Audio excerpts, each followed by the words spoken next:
How's it going, my trim people? Dr. Slacking, the Slacking Doctor, fresh off the back of recording the update video. If you didn't see that go up on, I'm hoping Monday, then definitely go and check that out. I just basically updated what was happening with the channel and stuff like that. But I said at the end of that, I would upload a video with my reflections on a lot of things in the Draft League format, a video that I promised a long time ago. So if you guys are interested in this, feel free to tab out. It's just going to be my face. No one wants to watch that. So feel free to tab out and do other things. But I'm just going to talk about my experience with the APA Academy format, points versus tiers, hybrid systems like the UBL had, Wi-Fi versus Showdown, just things like that. This will probably be a relatively long video.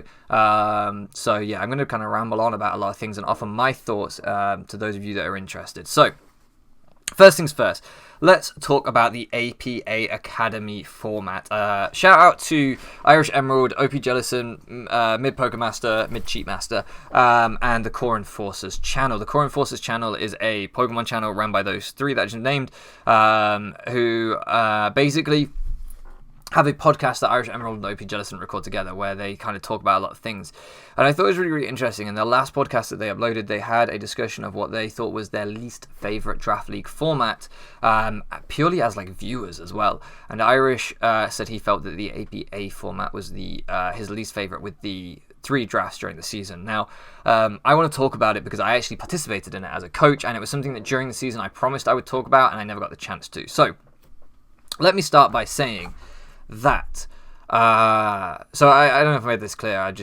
Did I say Irish said he thought it was the worst format, his least favorite. I don't know if I actually specified what he said about it, but yeah, he said it was his least favorite format. So let me go into my thoughts on it, but let me begin by saying I was hugely grateful to even be a part of the APA Academy. I thoroughly enjoyed the community over there. I enjoyed the season, and I was gutted with my record and the way that it went in the end. That is the one season that I look back at and go, I kind of feel like we got unlucky. I'm a big believer that luck kind of balances out over the course of most seasons, but that season when I was playing well, we were losing to hacks, and when I was playing badly, we just weren't getting bailed out by hacks, which I know you shouldn't ask for, but you know what I'm saying. Like, it just didn't feel like a good season to me. I felt like I played pretty badly in general, but the few times where I had good chances, I had a chance to beat the top seed, and I lost on a double protect. I had a chance to win another game where I lost to like a double power, and all these things just went on, and it just left this season to me where I'm just like, that's the one season where I don't believe in bad luck, but I feel like we just got unlucky, and I also am disappointed with myself because I feel like I kind of caved during that season mentally and didn't perform. I went on like a tilt full season. Anyway, so I want to talk about it because I was hugely grateful to be a part of it. Panther was a really nice guy, great guy to be around and stuff. So I have no complaints or anything like that. But I also thought that was the worst format I've been a part of, and I didn't know until I did it. So I don't blame anyone. I don't blame anyone who enjoys it either, by the way. But I just purely my perspective.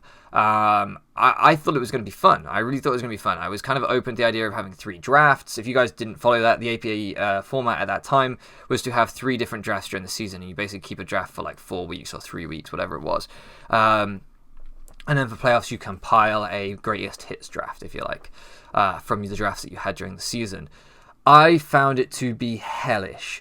While you were trying to prep for your games, you were already having to create draft plans and worry about snipes that were going on in the next draft, so your attention was permanently divided between drafting and playing and building and prepping. You also were constantly worried about creating an actual draft that was good enough for playoffs. I didn't even make playoffs in the end, and yet I was, constantly concerned with that.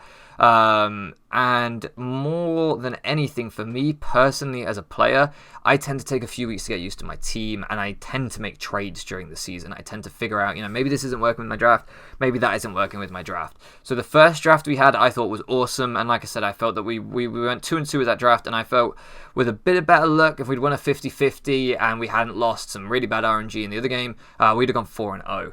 So I felt like that draft just was fire. The next draft, not good. The next draft did not resonate with me, did not click. Blaziken was phenomenal and was the only reason that we did anything in that second draft. But on top of that, it was also OpenZ, which again, I'll get onto later in the video, my opinion on Z formats and stuff. But yeah, I found that to be difficult because I just feel like, unless you draft like your tried and tested, the ones that you always draft. Some people have Eric Stromful. We have a joke about his his Horcruxes that he drafts in every league, Reuniculus, Taunty, Mega Diancie, Amoonguss, these kind of things. I felt like unless you're someone who does that, where you just draft consistently the same things and you just do that for the whole of the APA, trying to adjust to trying out new things, which, it's like, oh, I have 3 or 4 drafts. I have the chance to try all these things I've always wanted to try. Didn't really work out like that. And also the draft positions, in my opinion, didn't really balance out either, because somebody might have got in the first 4 3 times, and so they might have Coco, Lucha, KB, and it's just like, all right, how the hell am I supposed to deal with that? Easily could have had that. They could have had, Coco Stealer KB. They could have had Coco Mew KB, Lucha. They could have had it all sorts. And it was kind of balanced out by, the fact it was tiers rather than points. Did kind of balance it out, if I'm remembering correctly. However, I don't think it did truly balance in that way. I think there could have been something like a cycle balance. So, for example, once you've been in one cycle for one draft, you're guaranteed to not be in that cycle for the next draft. You'll be in a different cycle. So the first 4 picks, the second 4 picks, the last 4 picks, assuming it was a 12-coach list, which I think it was more than that. But anyway, something along those lines I think would have helped to balance that a little bit. But either way, I also think Irish was right when he said that the format was less entertaining because you could never get attached to a coach's team. I am also, for example, Wolff Glick is one of my favourite draft league players to watch. Currently in the WBE, every week I want to see how many kills Mega Blastoise gets. It's a meme at this point, but it's entertaining. I would watch his videos anyway, but it adds an extra dimension to his videos where I'm like, how many kills is Mega Blastoise going to get? I can't wait to hear him say Genjar and Jigalith instead of Gigalith. And, the stupid things that he does with his team. I see Bird Up every season. These things that you get attached to, you don't get that as much if they're having to change their draft 3 times during the season. And I think that it's like a TV show, right? If you watch a TV show and you get attached to a character and then that character gets killed off, it sucks. And it felt like that. It felt like we were killing off our protagonists 3 times during the season. And I just didn't do it for me. So that was that. That was definitely my least favourite format, but not my least favourite league. And I want to stress that so much because whilst I am being critical of the format, I think it was a great experiment and I fully support them doing it, again with other people, fine. It wouldn't interest me because I just didn't get on with it. I also think that, part of it is from my slightly cynical viewpoint, especially for the APA main league, draft analysis in general get really good views. So I feel like if this is your full-time job, then hell yeah, having a season with 3 draft analysis in it is great because you're going to get more ad revenue from the fact to get some more views, and there's nothing wrong with that, right? If this is your career, if this is what you do for a living day in, day out, why wouldn't you want to get extra money while still providing entertaining content? So to me, that made more sense if everyone in the league was like a professional YouTuber and, this is a way we can all get extra revenue. If I was making revenue off my videos, maybe I'd be like, hey, I'll keep doing this format because it works for that side of things. So maybe that's me being cynical, but I do think that's a merit of the format that deserves some respect. I think we like to think that Draft League is purely an amateur thing, but there are people who do this for a living. There are content creators in this community who it's their full-time job, and they deserve respect too. They're still good at the game. They still create entertaining content. So we shouldn't act like there's some kind of elitist, like the format should only be reflective of amateurs. No, it can be different for different people. Anyway, moving on from that, talking about the next format that I really despised. And that was, you'll see it coming up soon, Egg. It probably hasn't gone up already, but Egg will be coming up soon. Maybe it won't, but Egg is a draft league ran by Zombie and Mid. It's still going on right now. In fact, I've only done my week 1 battle. But the reason I really despise this, and I want to talk about it, tremendous league, by the way. Community, fantastic. I love all the people there. I love Mid and I love Zombie, so I'm not calling them out in the slightest. But I realised something by the end of the draft, that it was something like a 22-coach league, 20-coach league, definitely 20 plus. And they were doing a tiered draft with 11 Mons, Tier 1, Tier 2, Tier 3, Tier 3, Tier 4, Tier 5, so 6 mandatory picks, and a Mega Tier 7. So, 7 mandatory picks, 4 free picks. Doesn't work for that many coaches in my opinion, because the whole of Tier 1, there's not a single Tier 1 Mon left on the board. Every Tier 1 Pokemon got picked. Every Tier 1. To the point where during the later part of the draft, because someone didn't have a Tier 1 yet, other people were told, you cannot pick a Tier 1 now with your free points, because someone needs a tier 1 and there's only one left. To me, like, well, for one, I think they should have been forced to take a tier 2 if they got sniped. It was their own fault for leaving it late in the draft. But secondly, to me, that shows that the format, like, doesn't work. Like, it is not functioning right. I think I've been in multiple leagues, and I think what you either have to do is when you have that many coaches, you either have to lower it to a 10-mon format, like the WBE did, or you have to go to points, because in points, you suddenly free up so much more freedom with the draft. People can min-max how they want to, how they see fit. They can do whatever. Now, in general, I've been in a 24-man league with points draft, and it's still, down to about 12 points. Everything off the board gets taken, barring some megas. It still happens like that, but it just makes it way easier for people to replan, people to draft, the freedom for people to do whatever. You get a lot of people with leftover points, sure, but I think it works out a hell of a lot better than people trying to shoehorn what they need into their picks in weird tiers and stuff. Like, I don't know, I just felt like it did not work. But again, I seem to be the only one that felt that way, so maybe I'm wrong. But that for me is like tiers. I've come to the conclusion that anything more than a 12-coach league, don't do classic GBA style tiers, in my opinion. Like, I just don't think they function that well once you get past 12 coaches. For 12 coaches, fine. Beyond that, I think it gets stripped way too thin. Which brings me on to the next thing, the hybrid format, which is what we used in the UBL. So there were no mandatory tiers, and every tier was split into two. So you had like a 1A, like a 1A and a 2A. So, or no, let me rephrase that. A 1A and a 1B. So your tier 1s, your 1As would be something like Celesteela, Tapu Koko. They're your 1As. Or your your 1As. And then your 1Bs are, Infernape. I don't want to say anything that's going to be real controversial. I would say Volcarona. People seem to think that's a tier 2 nowadays. What goes in tier 1, lower end of tier 1? If people are putting Superior, Skarmory, and Starmie in tier 1, then they've got to be 1B, but they shouldn't be in tier 1 anyway. And then, 2, for example, Feraligatr, Crawdaunt, Breloom, they might be tier 2B rather than tier 2A, because they're the borderlines that sometimes you see in tier 3. And it just basically gives you, instead of having 5 tiers, you have 10 tiers, and you basically get a truer reflection on each mon's value and a truer niche for each mon within the tiering system. They then also assigned a points value to each tier. So rather than actually being called 1A, 1B, it was called like 200 points, 180 points. The next one would be 160, 140, so on and so forth. And then we essentially had a budget of 1,000 points, and we were told to draft from that. So you didn't have 20 point tiers as you would, or 18 point tiers as you would in a points draft. You had 10, if you like. And I felt like that system was actually really good. I felt like that was one of the best draft systems I've played with, especially given that, again, the UBL had, I think, 14 to 16 coaches. I think it was more than 12.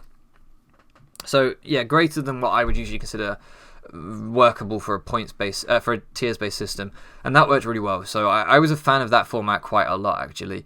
And then the final one is points. I love points drafts, but I think below 12 coaches and borderline at 12 coaches, I think points drafts become quite broken. I think if you have a 10-coach league, like we did in the IBLD League, and you run off points, which I think we did in the IBLD League, my draft was stupid. Like, my draft shouldn't be allowed in any league in the IBLD League. OP Jellison, who won that league, beat me in the final. His draft was stupid as well. So, like, yeah, I think once you get below 12 coaches, don't do points. I think it doesn't work. Maybe go to hybrid format or something if you don't like tiers. But that's my general feelings. I think points/hybrid is the two best in general. Depending on if you're a 12 or above or 12 or below league. And the kind of mid-grounds in between. But I feel like tiers really, if you're going above 12, sack it off, in my opinion. And the multiple drafts, sack that off. Low tier format, I love. LTC, I absolutely love. I really disagree with OP Jellison in the Current Forces podcast, where he said that he felt low tier was kind of boring, because, like, why would you want to take out the most entertaining Pokemon in the metagame in terms of Tapu Koko, in terms of Celesteela? These are the most powerful and thus most entertaining mons. Lando T, Mew, things like that. Whilst I agree that, you know, for example, Mew and Lando T are very entertaining in terms of their versatility, the creative things you can come up with for them, sure. I think that there are a lot of people who just enjoy the novelty, and I don't think the novelty disappears just because it's low format, of seeing Kingler put in work, of seeing Swallow be a kill leader, of seeing, Blaziken was my kill leader in that season, Blaziken, in the last low tier season I did. Things like that, Doug Trio without Arena Trap putting in work, you know. I think these are the things that people, Maractus being drafted, you know. I think these are the things that, I understand OPGL's point if you listen to his podcast, where he said that wouldn't it be more entertaining to see them do work in a regular draft system? Yes, but it's not going to happen with a lot of them, so this is a great way to bring those ones out. Now, I actually think the most high-profile low-tier league on YouTube was P4G when they did it, and I think they didn't go low-tier enough, and that's part of why they still had things like Torn, the Nidos, things like that I think they should have gone even lower tier, and then you really get to see some cool stuff. So in my opinion, that's a very, very good format, and I would 100% be interested in doing upload required type low-tier stuff. I already do low-tier stuff on Showdown that's not upload, but yeah, I think it's a great format. Little Cup doesn't interest me. I don't understand it. I just don't understand it. Doesn't interest me. I don't really watch it either. I used to think that I'd be really into it, but nah, it's just not for me. But I wouldn't knock anyone that was into it. It's just not my cup of tea, and that happens. No real opinion on that. So, moving on from all of that, let's talk about Z. Z formats. OpenZ, in my opinion, is busted. I do not like OpenZ. I really don't think it works. I think Z moves in general are borderline broken, but in Draft League, I think they are broken, and I think OpenZ is broken. Especially in leagues, you know, like APA, where we had frequent drafts, because it was like, you couldn't even identify, you know, which mons your opponent really liked running Z on a lot of the time. You know, all right, well, my opponent, for example, I ran Z Blaziken a bunch. Yes, Blaziken's a fairly obvious user at Team Preview, whatever, but it wasn't like you could have gone back and checked out 6 of my replays before and seen that I like using that a lot, because I hadn't had it for many games. So I felt like that was even more difficult in terms of information management. But in general, I just feel like OpenZ is too much. You know, it's too much. I think, yes, I understand people like the freedom and stuff, but no, I think to create a more balanced meta game, like, it depends what you're going for. I should clarify with all of these things. It depends what you're going for. If you're going through like a purely competitive league, then I think it's whatever. If you're just going for entertainment over all else, then OpenZ the shit out of it, because OpenZ is entertaining as hell. You know, everyone loves the twists and turns. But if you're trying to be a competitive focus league, I don't think OpenZ is the way to go. So, for example, WBE, I'm doing the analysis for, I don't think that is a league focused on competitive alone. There are some phenomenal competitive coaches in that, but there are also people in there that are primarily Let's Play content creators and whatever else. I don't think their niche in the Draft League scene is competitive Pokemon. I don't think, you know, if it did, then they would want people like Gypsy King in the league and all of these kind of ultra competitive people, but they don't. They would rather have people that are known for Let's Play content in the league. So I think that their niche is that. I think their niche is entertainment, in which case I support OpenZ. I mean, it's called entertainment in the name, isn't it? World Battle Entertainment, from what I can remember. So I think when that's your niche, that's fine. But for competitive metas, I think Z Captains is the most balanced way to do it. Z Crystal Drafts suck. They're terrible. We did it in the ABC the first season. Horrible. No, don't do those. Bad. So yeah, Z Captains are the way forward for me, because then people, you know, can look at your team and be like, all right, he's got Z Scolipede. Scolipede sweeps my team if he's running Z Throat Chop to hit my Jellicent, so I'm going to bring, a Colbur Berry Jellicent or something. I don't know, but you have more available to you to look at and predict what your opponent's going to do. My opponent has Z Scolipede. My only check is my Metagross, so he can easily run Z Earthquake to Okomi. So rather than running like Sugarberry or something like that, because I can potentially get worn down, let me bring Banded Bullet Punch, and I can then outplay the Z. I think it's just easier when you can do things like that, right? So I don't know. That's my kind of take on Z. I actually am kind of looking forward to my understanding of Gen 8 being there's no Z. Megas, I understand, aren't going to be in it. Gutted about that. I actually genuinely like Megas. Mega first turn versus not first turn, I think is a really difficult debate. I was always in favour of no first turn Mega, but as time's gone on, I've kind of swung back to kind of liking the first turn Mega rule. It's a very difficult one. It's a very, very difficult one. It feels weird to force it when the game doesn't force it, but the 50-50s are annoying. So, I don't know. I think that's a more interesting one, more difficult one. Who am I to say? Anyway, they are my kind of thoughts on Draft League, the formats that I've been a part of. Wi-Fi versus Showdown was the last thing that I had to talk about. Now I think about it, I think the people that have never played Wi-Fi and vice versa don't play on Showdown probably don't realize how different those two games are. Especially as someone who's a relatively slow player like me, the timer on Wi-Fi can catch you out sometimes. It can really catch you out, and you get into the habit of clicking much faster. I don't have the little HP bar that you see live commentators use, so estimating EV spreads and estimating damage rolls is a whole nother ball game. Playing at level 50 in general is slightly different because you usually do slightly more damage with offense at level 50.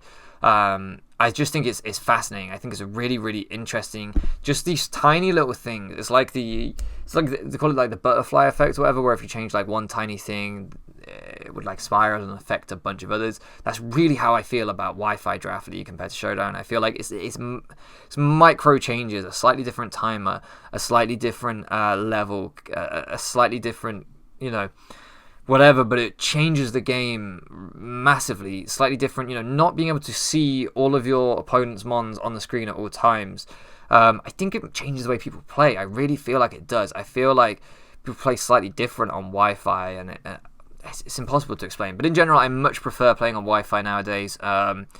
I just enjoy it more. The game just seems more pleasurable playing on there. Maybe it's, all the bright colours and I'm a child and it releases endorphins and it gets me happy. I don't know. But in general, I just have more fun playing on Wi-Fi usually. And weirdly, I seem to be better on Wi-Fi. I could play the same people on Wi-Fi and Showdown. I'll beat them on Wi-Fi and lose on Showdown. No idea why, but that just seems to be the way it is for me. But regardless, I still love Showdown. It's still fantastic and an unbelievable resource that, I don't remember. I came to Draft League during Gen 7, so I'm so recent to this metagame compared to most people around. I don't remember the days of PO or Shoddy Battle or anything like that, so I'm just blessed that we have this resource available to us, and I'm infinitely grateful for that. So, regardless, I'm very excited to see how Gen 8 pans out. My thoughts on the Gen 8 Draft League metagame are none, because I don't know much about Gen 8. I've stayed as spoiler free as possible. I don't have any opinions on it just yet. I feel like no Z moves will be interesting for potentially a bulkier meta to come back. My understanding is that Gen 6 and stuff meta was bulkier. Things like Mega Sableye, I understand, were a top tier threat, although I think he got to keep its prankster turn 1 or something like that, so maybe that's why.